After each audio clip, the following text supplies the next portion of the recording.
Maar ek groet julle ook in die naam van die Vader en die Heilige Gees.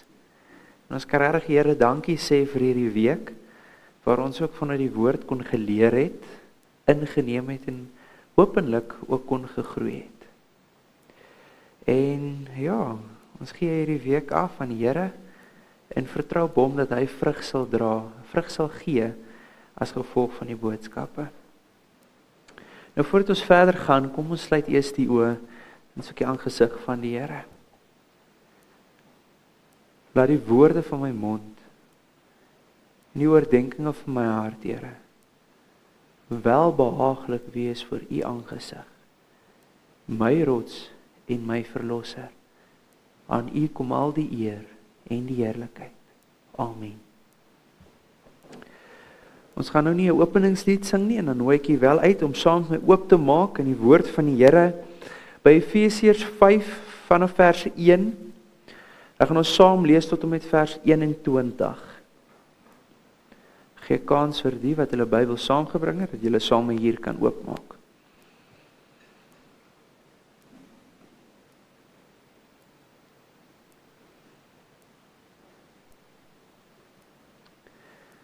Sê, die blaai klink vir my as wel 'n stiller raak, so kom ons lees. Wees dan navolgers van God, soos geliefde kinders, en wandel in liefde, soos Christus ons ook lief gehad het, en hom vir ons oorgegee het as 'n gawe en offer aan God tot 'n lieflike geur. Maar hoerery en allerhande onreinheid of hebsug moet onder julle selfs nie genoem word nie, sodat nie heilig betaam nie.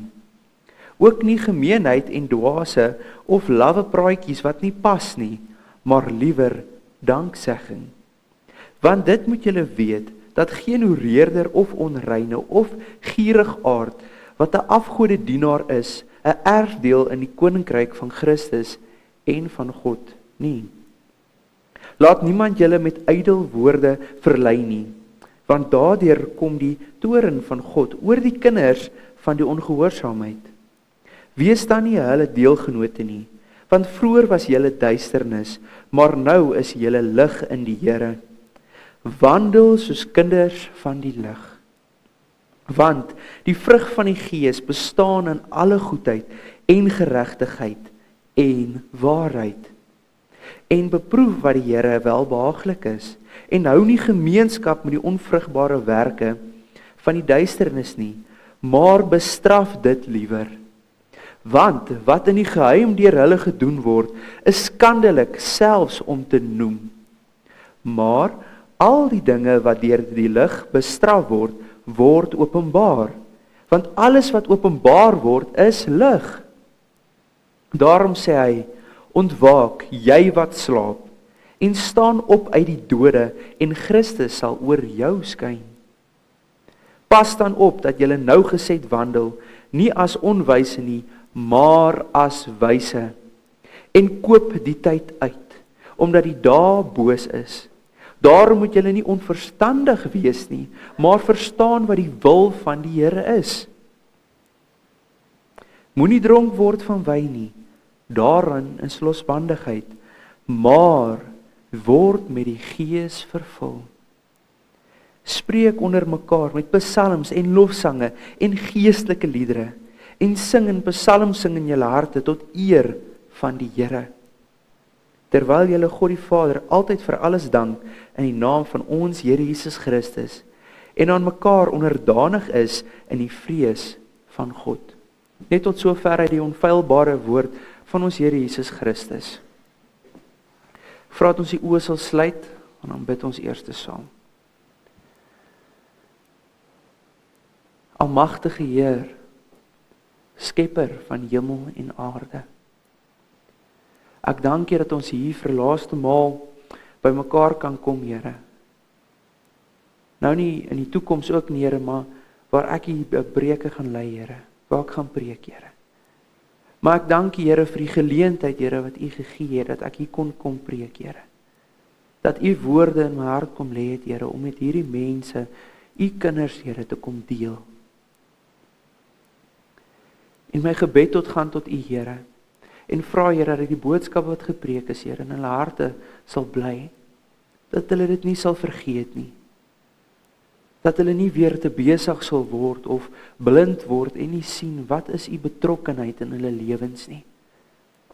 U Heilige Gees wat self God is, u werk in ons hart, Here, en u werk in ons hart, Here, sodat ons welgevallig in die oë gevind kan word. En ons dankie daarvoor. Dankie dat ons weet, Here, dat voor ons bekering het u ons geroep. Het u ons geroep om gered te kan word. Dat ons onsself sal gee tot u vir verlossing. Maar dankie ook, Here, dat ons weet nadat, Here, u ons nogmaals by die hand vat en ons lei. Dankie dat u die trooster is. Waarlik, dankie, Here. Here, ek wil graag bid vir hierdie geleentheid vir elke persoon wat nie hier is nie. Dat u hulle sal seën, Here, dat u met hulle sal wees. Dat u hulle sal dra en ondersteun, Here. Asseblief, werk ook in hulle harte, Here, dat hulle sal doen wat reg is in u oë. U is die Almagtige, die skepper van hemel en aarde, en ons gee hierdie diens aan u oor, Here. En afhanklikheid van u, Here, vra ek, lei hierdie diens. Werk in ons harte, vorm ons, breek ons, smelt ons, dat ons in u oë welgevallig kan wees. Ek dank u vir alles wat u tot en met nou vir ons gedoen het. Vir die seëninge, vir die sop wat ons saam kon eet saam met die brood, Here. En dan ook vanaand se bederf, Here, waar ons lekker broodjies gaan eet, Here. Hoef u ook daarvoor dankie sê. Maar dan wil ek ook vir u dankie sê, Here, vir elke gebed wat opgegaan het, Here, in hierdie week. Waar daar letterlik in ons midde, Here, bewyse is van hoe u gebede beantwoord het. Ons dankie daarvoor. Maar ek vra, Here, dat u sal antwoord op die res van die gebede, Here. En dat ons kan weet, Here, ons kan altyd, maar altyd op u vertrou. Ek bid dit alles, Here, in u groot en heilige naam, Here. Wees saam met hierdie mense, seën hulle, dra hulle, Here. En wees ook met hierdie gemeente, met die toekoms wat voorlê. As u vertoef om te kom, Here, dat hierdie gemeente sal groei in heiligheid. Asseblief, Here. Amen.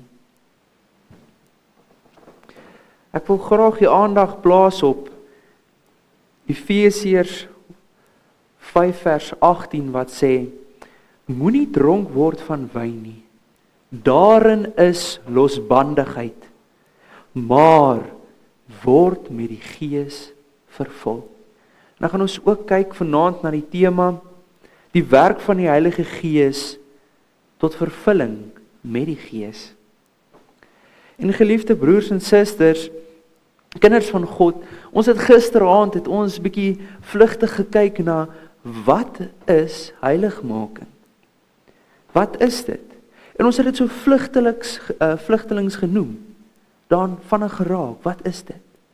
Maar graag wil ek vanaand net 'n bietjie breër, bietjie meer daaroor sê, bietjie meer vleis gee aan hierdie definisie van wat is heiligmaking?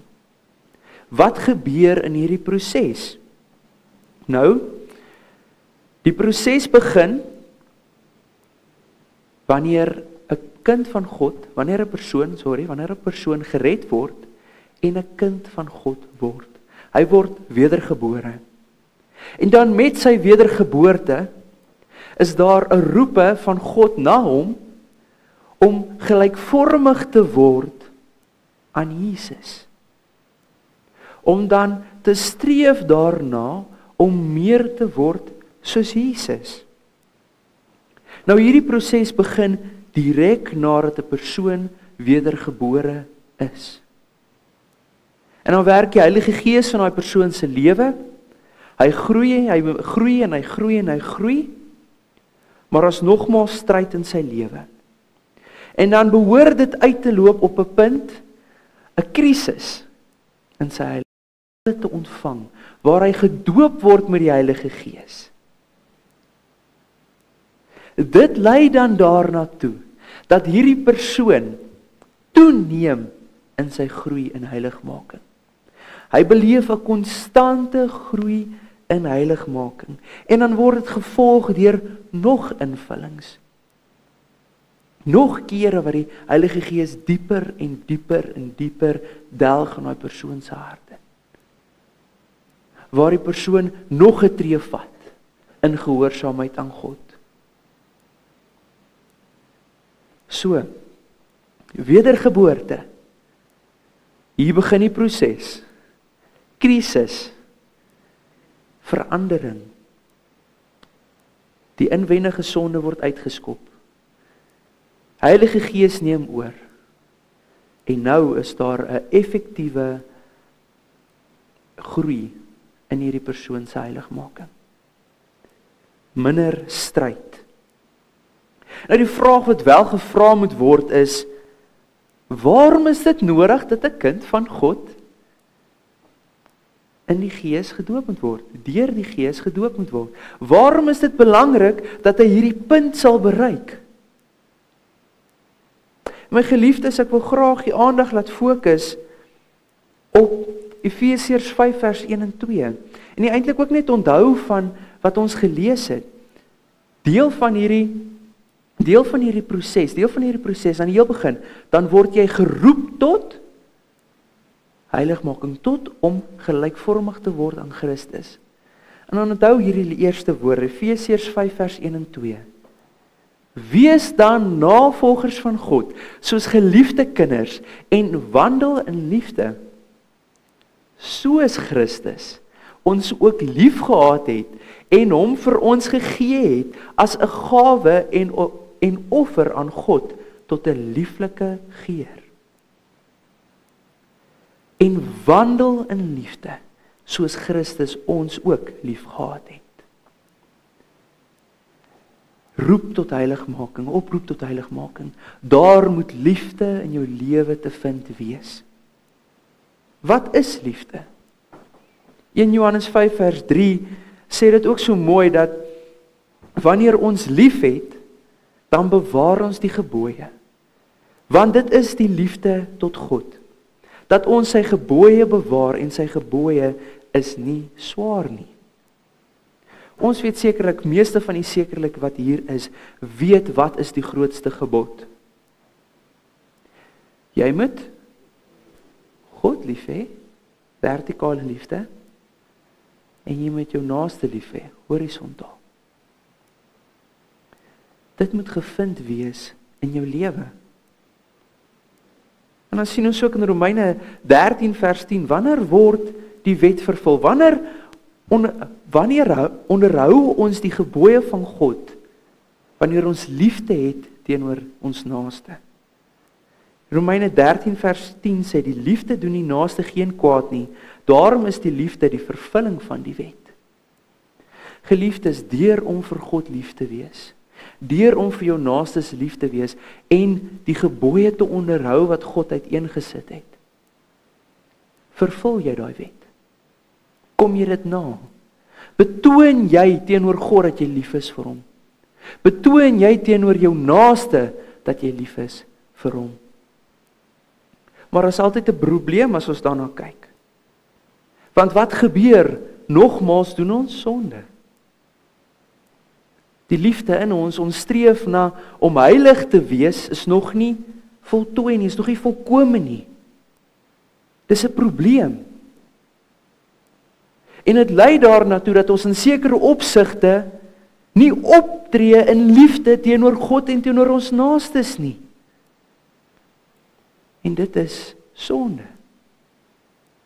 Sonde is die oorsaak daarvan. Die sonde wat in ons lewens is. Asof dit is egbreek.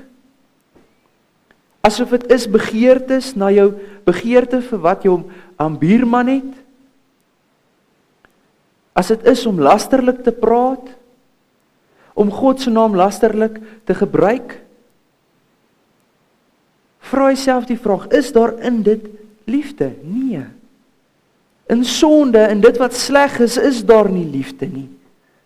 Daarom, daar is net een wat goed is en dit is God. Maar wie is God ook? Hy is liefde. Maar hier is 'n probleem. Wat sê 1 Korintiërs 13 vers 4, voordat ons by die probleem uitkom? Tot 7. Hy gee vir ons 'n definisie deur van wat is liefde. Die liefde is lankmoedig en vriendelik. Die liefde is nie jaloers nie. Die liefde praat nie groot nie, is nie opgeblaas nie. Handel nie onwelvoeglik nie, soek nie sy eie belang nie, word nie verbitterd nie, reken die kwaad nie toe nie. Is nie bly oor die ongeregtigheid nie, maar is bly saam met die waarheid. Dit bedek alles, glo alles, hoop alles en ook verdra alles. Hierdie pragtige beeld van wanneer jy liefde gee vir jou naaste, wanneer jy liefde betoon teenoor hulle en teenoor God, is wanneer jy gaan en nie sonde doen nie. Wanneer jy jouself weerhou van boosheid, dan toon dit in jou lewe, dan is dit daar, dan kom hy liefde voor. En is belangrik, wat het in daai vers gestaan wat ons gelees het? Wie is dan navolgers van God, soos geliefde kinders, en wandel in liefde, soos Christus ons ook lief gehad het, en hom vir ons oorgegee het as 'n gawe en 'n offer aan God tot 'n lieflike geur. Die Here Jesus Christus het vir ons liefde kom betoon, deur om aan die kruis te kom sterf vir ons. En nou word daar van ons verwag om daai selfde liefde teenoor God en teenoor ons naastes uit te leef. Maar daar is 'n probleem. Daar is iets wat voorkom dat ons in 'n volmaakte liefde kan lewe teenoor mekaar, in 'n volmaakte liefde teenoor God kan lewe. Daar is iets wat tussen ons en dit staan. Die streef daarna. En my geliefde broers en susters, dit is nou juist wat ook die belangrikheid van hierdie saak uitwys. Wat die belangrikheid uitwys van daai krisis wat in jou lewe moet plaasvind. Waar jy besef, die sonde in my lewe, die erfsonde in my hart, die vlees in my hart, staan in my pad, om te kan groei in heiligmaking, om te kan groei in die liefde wat ek kan betoon teenoor my naaste en teenoor God. Liefde teenoor God en teenoor jou naaste is niks anders as 'n bewys van jy wat nie sonde doen nie in hulle teenoor hulle. Onthou dit. Maar nou is daai sonde in jou lewe, nou is daai probleem, nou is daai stryd in jou hart. En jy kan nie daarby uitkom nie. Miskien staan jy stil in jou heiligmaking. Miskien het jy op 'n punt gekom waar jy net voel, ek kry dit nie reg om verder te groei nie. Ek kry dit nie reg om van hierdie sonde ontslae te raak nie. Hierdie sonde wat 'n stryd maak tussen my en my vrou, tussen my en my geliefde broers en susters om my. Miskien is die sonde in jou lewe, staan dit in die pad van jou om die evangelie met iemand te kan deel. Dit staan in die pad dat jy liefde teenoor iemand kan betoon. Die liefde is lankmoedig en is vriendelik. Dis nie jaloers nie. Dit praat nie groot nie, dit is nie opgeblaas nie. En dit soek ook nie die kwaad nie. Liefde staan apart van sonde.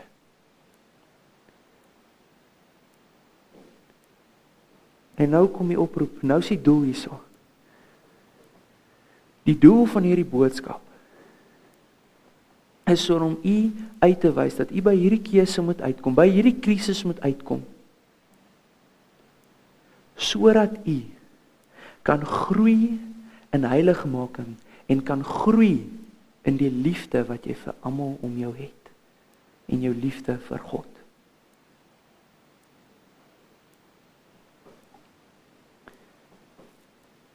In hierdie boodskap gaan ons net vandag kyk na 3 punte. 3 gedagtes. En ons gaan eerstens die probleem identifiseer. Wat is dit? Wat voorkom dat ons hierdie liefde, wat voorkom dat ons hierdie liefde, hierdie lewe van liefde nie kan leef nie? Wat staan tussen ons en dit? Wat voorkom dat ons dit kan bereik? En dan gaan ons daarna kyk, maar wat is die oplossing? Hoe kan ons hoe kan hierdie saak opgelos word? Hoe kan dit 'n stop gegee word? Hoe kan hierdie ding wat jou stop, hierdie ding wat in jou pad staan, uit die pad geskei word? Dat jy verder kan groei, dat jy nog nader aan God kan kom, dat jy meer kan groei in heiligmaking. En dan laastens gaan ons sien, maar wat gebeur met 'n persoon nadat hy hierdie krisis bereik het en die oplossing plaasgevind het, nadat die Heilige Gees in sy lewe daar kom werk het. Onthou nogmaals, gaan hierdie boodskap oor die werk wat die Heilige Gees in jou lewe het, in hierdie proses, om dit te kan bereik. En dit bring ons dan ook nou juis by die eerste gedagte. En die probleem is, die Heilige Gees heers nie alleen in jou hart nie. Die Heilige Gees heers nie alleen in jou hart nie. Galasiërs 5 vers 16 en 17 sê, maar ek sê, wandel deur die Gees, dan sal julle nooit die begeerlikheid van die vlees volbring nie. Want die vlees begeer teen die Gees, en die Gees teen die vlees, en hulle staan teenoor mekaar, sodat julle nie kan doen wat julle wil nie. Die Gees en die vlees, hulle staan teenoor mekaar. Nou wanneer 'n kind van die Here wedergebore word, het ek die ander dag die illustrasie gebruik, ja, jy het die Heilige Gees ontvang en hy woon in jou. Maar aan die begin van jou heiligmaking, het jy eintlik net vir hom bed gemaak op die sleeper couch. Jy het nog nie regtig vir hom plek gegee in die huis nie. Jy het nog nie vir hom iets gegee in jou hart wat van waarde is nie. Jy het nog nie regtig vir hom veel gegee om mee te werk nie. Vir nou al wat hy sien is die sitkamer en die kombuis. Die kamers, die store, alles is nog toe vir hom. Want, wie bly nog steeds ook in jou hart? Die vlees. En weet julle wat, geliefde broers en susters? Hierdie twee, die Heilige Gees en die vlees, hulle begeer heeltyd te mekaar. Die Heilige Gees wil hê jy moet dit doen, maar die vlees wil hê jy moet dit doen. En jy struikel, jy sukkel, want wat moet ek nou die hele tyd doen? In Romeine 7 vers 19, nou hoor ons ook die woorde van Paulus, waar hy sê, van die goeie wat ek wil, doen ek nie. Maar die kwaad wat ek nie wil nie, dit doen ek. Daar's 'n stryd in sy lewe. Twee persone wat rigting aandui in sy lewe. En kort na kort, elke nou en dan kies hy die verkeerde ene. Hy wil doen wat die Heilige Gees hom lei om te doen.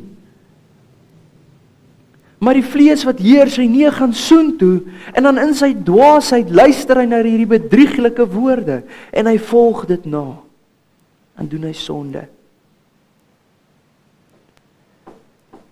Geliefdes, is soos 'n man, wat sy oordrom gebars het. As gevolg van hierdie twee wat heers in hom, wat stry in hom, is hy van balans af. Hy sukkel om te loop, hy sukkel om vorentoe te kan beweeg. Elke nou en dan val hy oor sy voete. Elke nou en dan doen die kind van die Here dan sonde. En tree hy nie op in liefde nie. Hierdie man wandel en hy probeer loop. En hy probeer loop en elke keer as hy geval het, dan staan hy nou op. En dan gaan hy weer aan en dan val hy net weer neer. En dan gaan hy weer aan en dan val hy net weer neer. En hy staan op en hy val en hy staan op en hy val en hy staan op en hy val en hy staan op en hy val. En dit so hou dit net aan en aan en aan en aan. En dit wys ons duidelik in die kind van die Here, wat nog nie hier by die krisis stilgestaan het nie, waar die vlees nog heers in sy hart. Waar die vlees nog vir hom bevele gee om te volg, om te doen. Vir een oomblik luister hy na die Heilige Gees. Dan loop hy 'n bietjie vorentoe. En dan doen hy weer sonde, want hy het geluister na die vlees en dan slaan hy weer neer. En dan staan hy weer op en hy loop weer 'n bietjie vorentoe. Maar dan luister hy net weer na die vlees en dan val hy weer neer in sonde. Hy struikel. En dan soos enige man sal maak, soos enige man dit sal oorkom, hierdie persoon raak mismoedig. Persoon wat sy oordrom gebars het. Later dan gee hy moed op, hy gaan lê maar net op sy bed. Hy is seer geval. Hy raak passief. Maar nie en net so gebeur dit met die kind van God wanneer daar sonde in sy lewe is. Hy bereik 'n punt wat hy nie meer wil nie. Waar hy nie meer kans sien nie. Want die sonde in sy lewe maak dit seer. Die sonde wat hy doen, maak hom te seer. Dis soos penne wat in sy rug ingeslaan word. Dis soos iemand wat konstant op sy tone trap. Dit voel soos iemand wat jou die hele tyd 'n hou in die maag gee. Net soos wat jy weer voel, jy kom aan die gang, slat jy neer. Later dan is hierdie liggaam in 'n visuele beeld. Later is hierdie liggaam al blou geval. Bene sal gebreek. En hy het nie meer moed om vorentoe te beweeg nie.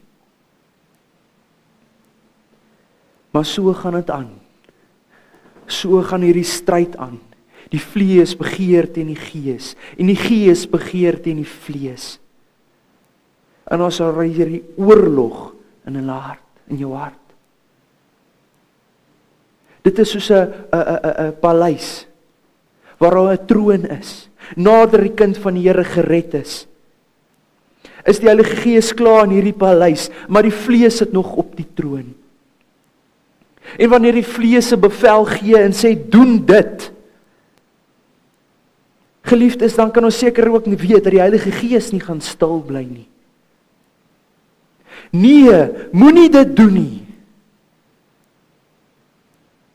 Die vlees steel, vloek, laster. Heilige Gees, nee. Jy moet heilig lewe. Jy moet soos Jesus wees. Hoekom sal jy die Vader se naam ydelik wil gebruik? Waarom? En so hou hierdie stryd aan. En dit hou aan. En ons lees in Jeremia 17 vers 9, bedrieglik is die hart bo alle dinge, ja, verdorwe is dit, wie kan dit ken? Jou denke word beïnvloed deur jou vlees. Jou denke, daai vlees, sê vir jou gaan soontoe, en dit bedrieg jou, en jy gaan soontoe en dan val jy neer. En dan raak 'n man mismoedig. Dit is maar net die aard van die saak. Die kind van die Here kom dan op 'n punt waar hy verlang na vrede, waar hy verlang na rus, waar hy verlang na blydskap, waar hy verlang na die vrugte van die Gees. Job, nadat hy so in 'n diep donker gat geval het, waar dit moeilik met hom gegaan het, op 'n punt gesê, kon ek nie maar net basies doodgebore word nie. So mismoedig kan die kind van die Here raak in hierdie proses. Want hy weet hy moet heilig leef. Want hy weet hy moet by die beeld van Jesus uitkom in sy lewe. Maar hy kry dit nie reg nie. In sy eie krag probeer hy die sondes teenwerk. In sy eie krag probeer hy regop bly. Maar hy kry dit net pleinweg nie reg nie. Die Bybel sê in 1 Korintiërs, hy wat meen dat hy staan moet oppas, dat hy nie val nie. Let op na die woord meen. Hierdie kind van die Here, hy dink nou net, yes, ek is nou weer op my voete en ek begin voortleef. Maar dan val hy vir die bedrieglikheid van die sonde, van die bedrieglikheid van sy vlees. En hy word ontmoedig.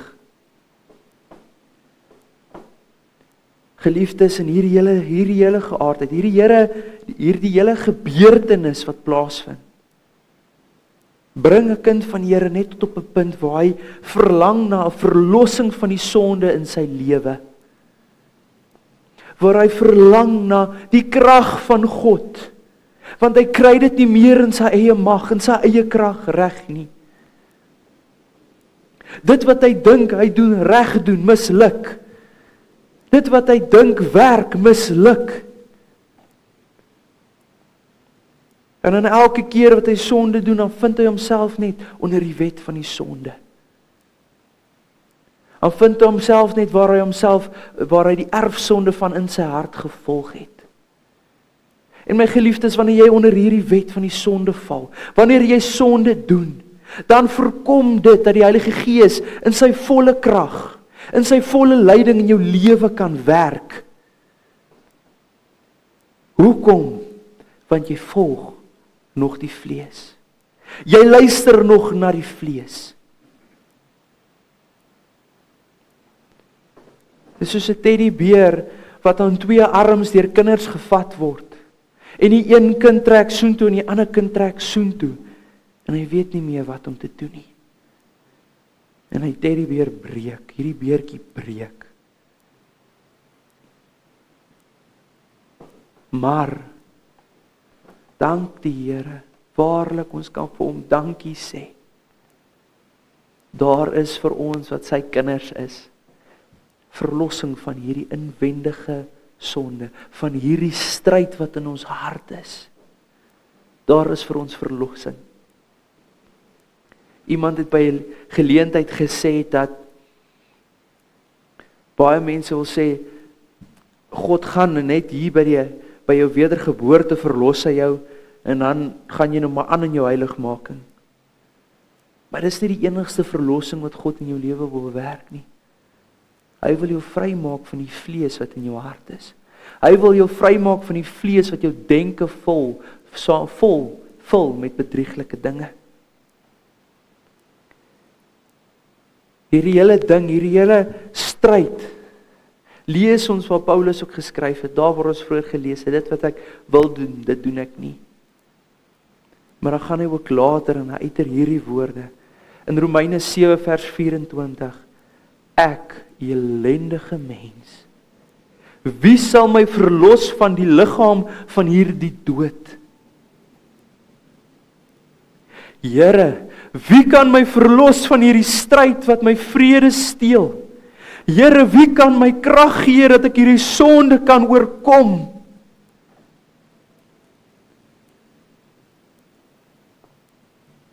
Here, ek wil nie meer leef nie, ek is mismoedig.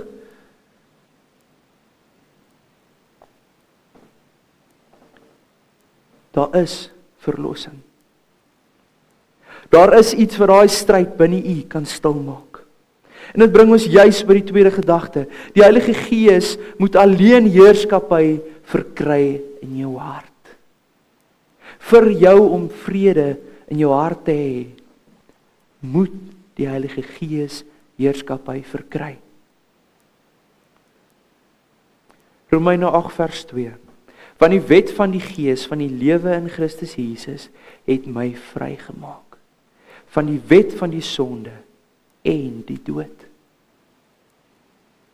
Die Heilige Gees kom in 'n persoon se lewe in. Wanneer hy nadat hy jou gewederbaar het en nadat jy hierdie krisis deurgegaan het. En jy die Here vra, Here, kom verlos my van my vlees. Dan kom die Heilige Gees in jou lewe in. En hy vat daai huis oor. Hy vat die troon oor. En hy begin heers. Wanneer jy vir God vra, Here, maak hierdie stryd stil in my. Ek kan vir die waarborg, die vlees sal net aanhou en aanhou en aanhou. Hy sal nie net op sy eie begin stil bly nie. Vir daar om vrede in jou hart te wees, vir jou om vrede te kan verkry, moet een van die twee persone in jou hart uitgewerp word. Maar geliefdes, kinders van God, ons het nou reeds gehoor, die Heilige Gees sal ons nooit verlaat nie. So watter een moet uitgewerp word? Watter een moet buite geplaas word, buite gesit word? Die vlees. Die erfsonde. Dit moet buite gesit word. Sodat die Heilige Gees in volheid in jou hart kan heers. Dat die Heilige Gees in volheid, sonder enige blokkasies voor jou, sonder die wet van die sonde wat voorkom, dat die Heilige Gees in sy volheid kan regeer. Sonder dit, dan gaan die Heilige Gees en hy vul jou, en hy help jou, en hy dra jou, en hy lei jou, en hy gee vir jou die krag wat nodig is om die sonde te kan oorwin in jou lewe. Iemand het by geleentheid in 'n klas vir ons verduidelik dat as jy 'n persoon vat en jy teken sy hart, wanneer hy gered word, dan kom die Heilige Gees in.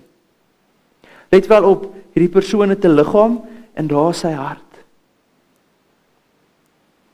Die liggaam, nadat jy met die Gees vervuld is, ja, het nog steeds sy vlekke en goed op. Die kleed wat jy nog steeds dra, het nog steeds vlekke en dinge op. Gewoonte sondes, dinge wat jy nie miskien al van weet in jou lewe wat verkeerd is nie. Maar, jy kan nooit op daai goed fokus nie, want jou stryd is nou geheeltyd in jou hart. Dan kom die Heilige Gees, nadat jy gered is, en nadat jy daai krisis beleef het, nadat jy besef het, Here, ek moet verlos word van my vlees.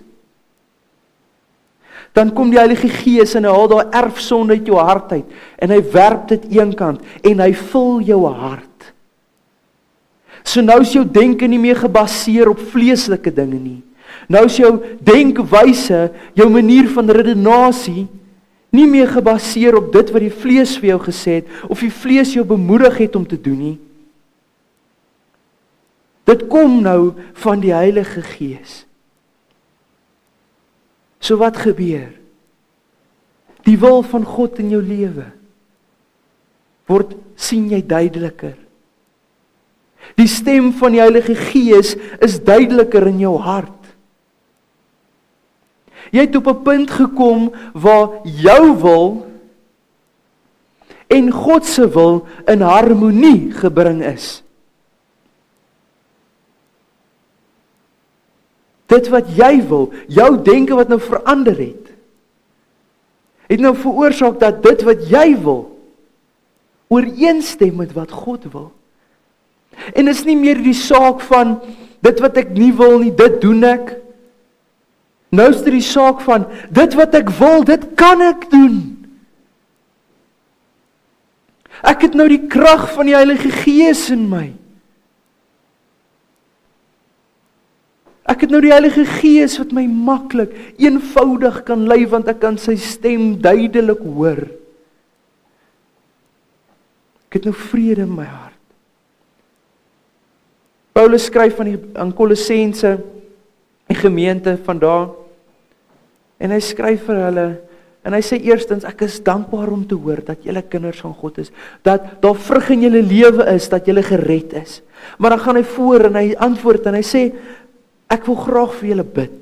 Kolossense 1 vers 9, daarom hou ons ook nie op nie, van die dag af dat ons dit gehoor het, dat julle gered is, om vir julle te bid en te vra dat julle vervul mag word met die kennis van sy wil in alle wysheid en geestelike insig. Voordat ek aangaan met die volgende vers, met die kennis van sy wil in alle wysheid en geestelike insig. Wanneer 'n persoon, my geliefde broers en susters, die Heilige Gees in volheid ontvang in sy hart, dan is dit asof sy oë ook net oop gaan om die woord van die Here te verstaan. Nou is dit makliker vir jou om die wil van die Here te onthou, wanneer die Heilige Gees met jou praat en jou herinner daarvan. Want nou moet jy nie meer kies tussen hierdie stem en daai stem nie. Nou weet jy, volg dit wat die Heilige Gees op jou hart lê. Doen dit. En dan gaan hy verder, sodat jy waardiglik voor die Here mag wandel, om hom in alles te behaag, en jy in elke goeie werk vrug mag dra, en in die kennis van God mag groei. Weereens, in die kennis van God mag groei.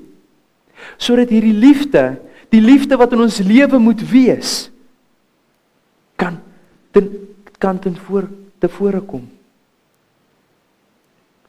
Daai stryd, die sonde wat ons konstant gedoen het, die sonde wat ons die hele tyd laat val het, die sonde wat voorkom het dat ons teenoor ons vrouens, teenoor ons naaste en teenoor God in totaliteit en liefde kon leef, is nou weggevat. So nou kan nie. Nou kan nie u in liefde sonder daai struikelblokke leef. U kan leef in liefde. Die Gees van liefde wat binne u is, kan u duidelik lei, sonder iets wat in die pad staan. En dan gaan hy verder, vers 11 en 12, en met alle krag bekragtig word, volgens die mag van sy heerlikheid, tot alle lydsaamheid en lankmoedigheid met blydskap. En die Vader mag dank wat ons bekwaam gemaak het, om deel te hê aan die erfdeel van die heiliges in die lig. Leef soos kinders van die lig. Geliefdes, as u tot en met nou daai lewe, daai stryd geervaar het, waar u sukkel om te groei, waar u sukkel om verby 'n sekere punt te kom in die heiligmaking, waar u voel dat u mismoedig is, waar u voel dat wat ook al jy probeer, dit werk nie, wil ek u bemoedig, gaan na die Heilige Gees toe, gaan na God. Here, in my eie mag kan ek nie meer hierdie stryd stry nie, in my eie mag kan ek nie die sonde oorkom nie. Here, hierdie stryd binne my, beroof my van vrede, wat ek by u kan ontvang. Vrede wat ek kan hê as ek doen wat reg is in die oë. Help my, Here. Here, neem my in die hand en dra my, want in my eie krag kan ek niks doen nie. Ek is swak. Ek is nietig wanneer ek my eie planne probeer volg. Ek is nietig wanneer ek my vlees se raad probeer volg. Dit wys daarop twee dinge wat besef moet word. 'n Totale afhanklikheid van God. Jy moet eerstens besef, in hierdie krisis, in hierdie stryd, dat jy niks, absoluut niks kan regkry, as God nie sy krag aan jou verleen nie. As hy nie vir jou krag gee om dit te doen nie, as hy jou nie in staat stel nie.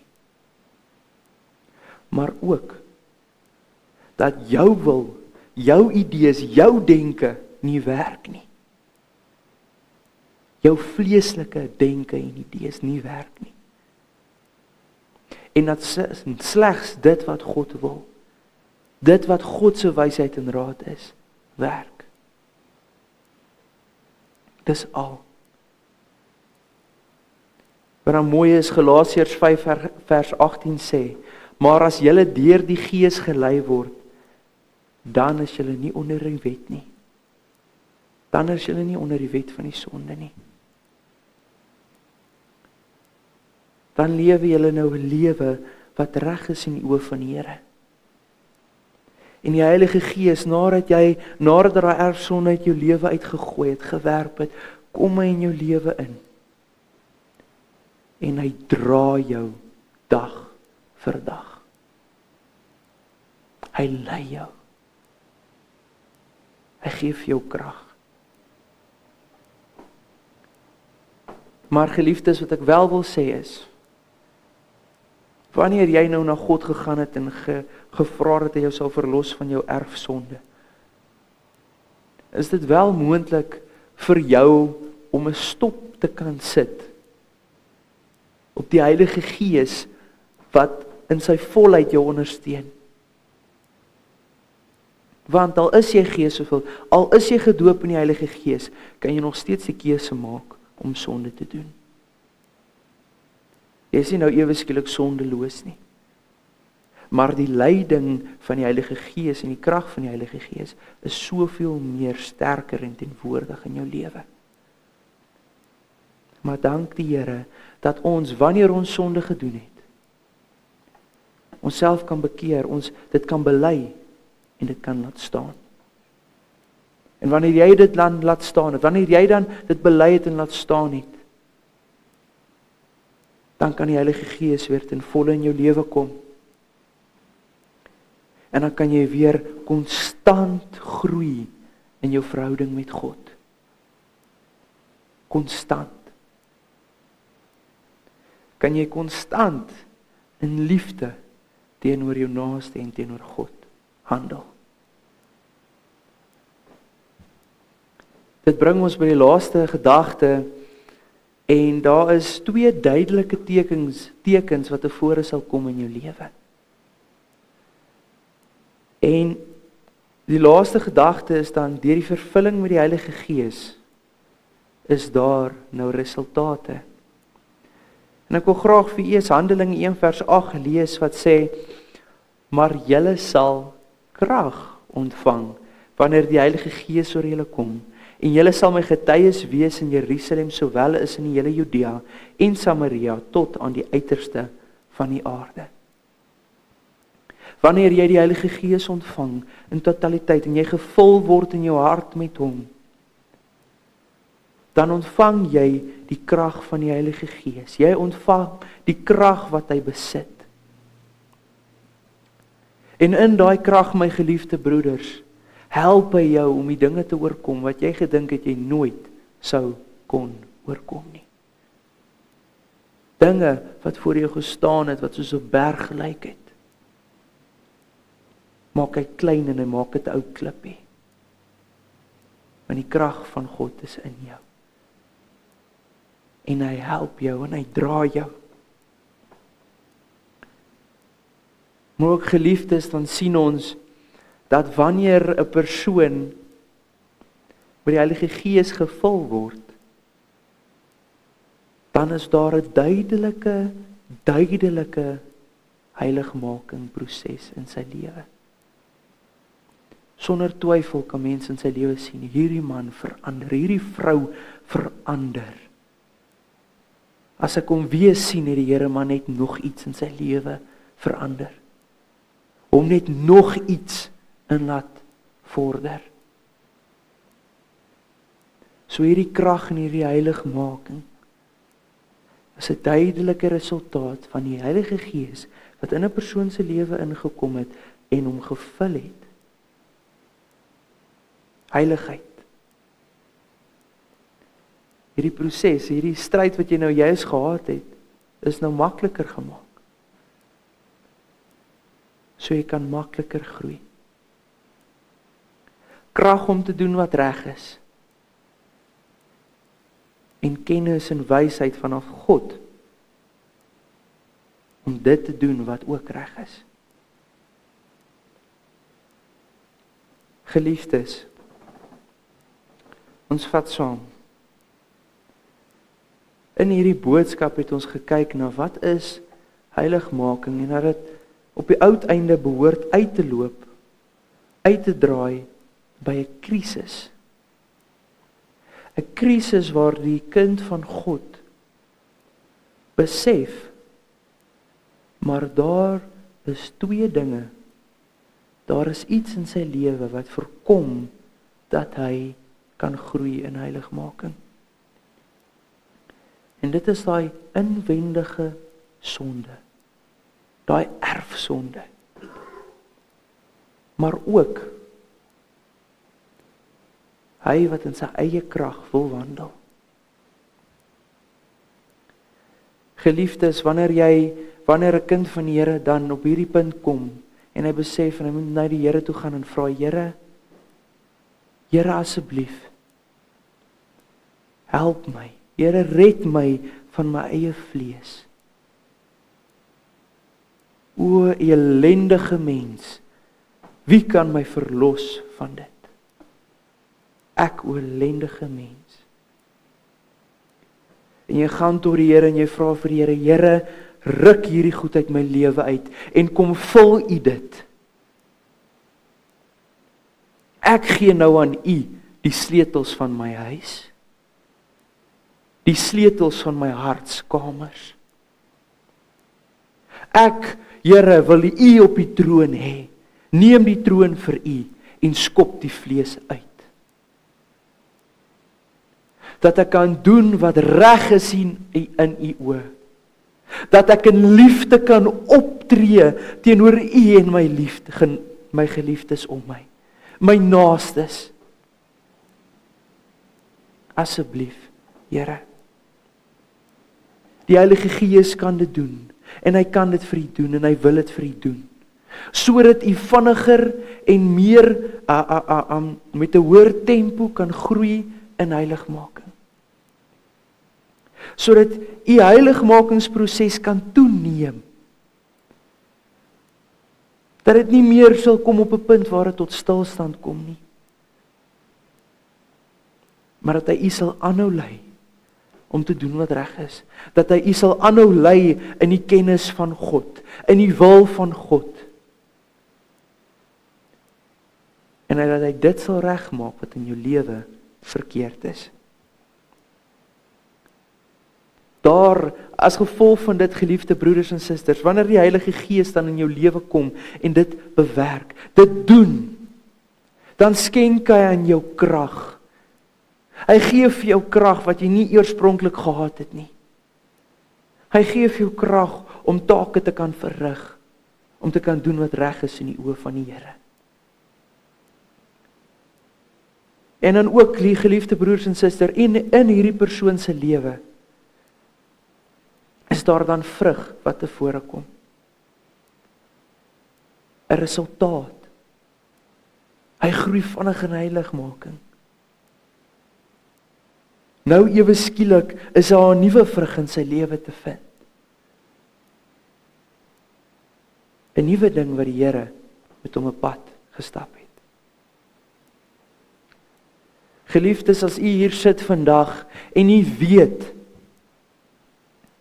U het nog nie die Heilige Gees in volheid in die hart ontvang nie. U het nog nie vir hom die troon gegee om te sit nie. Gaan doen dit vandag. Sodat U die krag van die Heilige Gees kan ontvang. En kan groei in heiligmaking op 'n wyse wat jy nog nie geken het nie.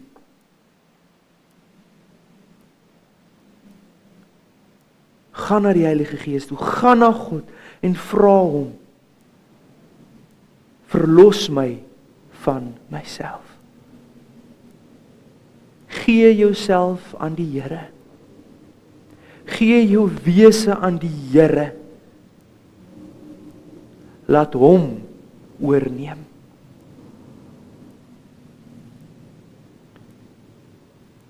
Ek wil wel noem dat as dit sou gebeur het in die lewe, dat jy al reeds met die Heilige Gees vervul was, en jy nou ervaar dat jy nie meer met die Heilige Gees vervul is nie,